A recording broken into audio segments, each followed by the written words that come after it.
ಸುದ್ದಿ ಸಾಕ್ಷಿ ನ್ಯೂಸ್ ಚಾನಲ್ಗೆ ಸ್ವಾಗತ. ಮಹಿಳೆಯರನ್ನೇ ಟಾರ್ಗೆಟ್ ಮಾಡಿಕೊಂಡು ಚಿನ್ನದ ಒಡವೆ ಮತ್ತು ಹಣವನ್ನು ಕಳವು ಮಾಡುತ್ತಿದ್ದ 3 ಮಂದಿ ಐನಾತಿ ಮಹಿಳಾ ಕಳ್ಳಿಯರನ್ನು ಚಾಣಾಕ್ಷತನದಿಂದ ಬಂಧಿಸಿ ಅವರಿಂದ ಕಳವು ಮಾಡಲಾಗಿದ್ದ ಚಿನ್ನದ ಒಡವೆ ಮತ್ತು ಹಣವನ್ನು ವಶಪಡಿಸಿಕೊಳ್ಳುವಲ್ಲಿ ಗೌರಿಬಿದನೂರು ನಗರ ಪೊಲೀಸರು ಯಶಸ್ವಿಯಾಗಿದ್ದಾರೆ. ಇದೇ ವರ್ಷ ನವೆಂಬರ್ 16ರಂದು ಶಾಂತಕುಮಾರಿ ಎಂಬ ಮಹಿಳೆ ಮಧ್ಯಾಹ್ನ ಸುಮಾರಿಗೆ ಗೌರಿಬಿದನೂರಿನಿಂದ ಬೆಂಗಳೂರಿಗೆ ಪ್ರಯಾಣಿಸಲು ನಗರದ ಕೆಎಸ್ಆರ್ಟಿಸಿ ಬಸ್ ನಿಲ್ದಾಣಕ್ಕೆ ಆಗಮಿಸಿದ್ದಾರೆ. ಬಸ್ ಬಂದ ತಕ್ಷಣ ವಿಪರೀತ ಜನಸಂದಣಿ ಮಧ್ಯೆ ಬಸ್ ಹತ್ತುವ ಸಂದರ್ಭದಲ್ಲಿ ತನ್ನ ಕತ್ತಿನಲ್ಲಿದ್ದ 50 ಗ್ರಾಂ ತೂಕದ 2 ಎಳೆಯ ಬಂಗಾರದ ಸರವನ್ನು ಬುರ್ಕಾ ಧರಿಸಿದ ಮಹಿಳೆಯರು ಕಳವು ಮಾಡಿದ್ದಾರೆ ಎಂದು ನಗರ ಪೊಲೀಸ್ ಠಾಣೆಯಲ್ಲಿ ಅವರು ದೂರು ದಾಖಲಿಸಿದ್ದರು. ನಂತರ ಇದೇ ವರ್ಷ ಡಿಸೆಂಬರ್ 6ರಂದು ಗೌರಿಬಿದನೂರು ನಗರದ ರತ್ನಮ್ಮ ಎಂಬುವರು ನಗರದ ಬಸ್ ನಿಲ್ದಾಣದಲ್ಲಿ ಬೆಂಗಳೂರು ಬಸ್ ಹತ್ತುವಾಗ ಆಕೆಯ ಬ್ಯಾಗಿನಲ್ಲಿದ್ದ 1 ಲಕ್ಷ ರೂಪಾಯಿಗಳ ನಗದು ಹಣವನ್ನು ಯಾರೋ ಕಳ್ಳರು ಕಳವು ಮಾಡಿದ್ದಾರೆ ಎಂದು ರತ್ನಮ್ಮ ನಗರ ಪೊಲೀಸ್ ಠಾಣೆಯಲ್ಲಿ ದೂರು ದಾಖಲಿಸಿದರು.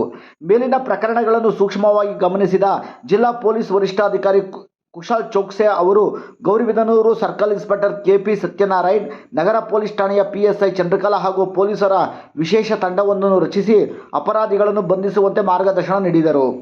ಅದರಂತೆ ವಿಶೇಷ ತಂಡದ ಪೊಲೀಸರು ನಗರದ ಕೆಎಸ್ಆರ್ಟಿಸಿ ಬಸ್ ನಿಲ್ದಾಣದ ಸಿಸಿಟಿವಿ ದೃಶ್ಯಾವಳಿಗಳನ್ನು ಆಧರಿಸಿ ಹಾಗೂ ಇನ್ನಿತರೆ ಸಾಕ್ಷಿಗಳನ್ನು ಕಲೆ ಹಾಕಿ ನೋಡಿದಾಗ ಐನಾತಿ ಕಳ್ಳಿಯರ ಗುರುತು ಪತ್ತೆಯಾಗಿ 3 ಮಂದಿ ಮಹಿಳಾ ಕಳ್ಳಿಯರಾದ ರೇಖಾಬಾಯಿ, ರೋಜಾ ಹಾಗೂ ಕರೀನಾ ಎಂಬುವರನ್ನು ಬಂಧಿಸಿ ಅವರಿಂದ ಕಳುವಾಗಿದ್ದ ಚಿನ್ನದ ಸರ ಮತ್ತು ಹಣವನ್ನು ಪೊಲೀಸರು ವಶಪಡಿಸಿಕೊಂಡು ಬಂಧಿತರನ್ನು ಮತ್ತಷ್ಟು ವಿಚಾರಣೆ ನಡೆಸಿದಾಗ ಸದರಿ ಆರೋಪಿಗಳು ತುಮಕೂರು, ಹೊಳೆನರಸೀಪುರ, ಹಲಸೂರು, ರಾಮನಗರ ಪೊಲೀಸ್ ಠಾಣೆ ವ್ಯಾಪ್ತಿಯಲ್ಲಿ ಕಳ್ಳತನ ಮಾಡಿರುವುದಾಗಿ ಒಪ್ಪಿಕೊಂಡಿದ್ದಾರೆ.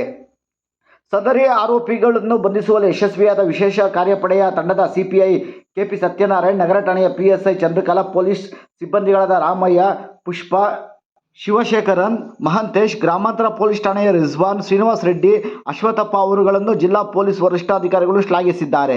ಸುದ್ದಿ ಸಾಕ್ಷಿ ನ್ಯೂಸ್, ಗೌರಿಬಿದನೂರು.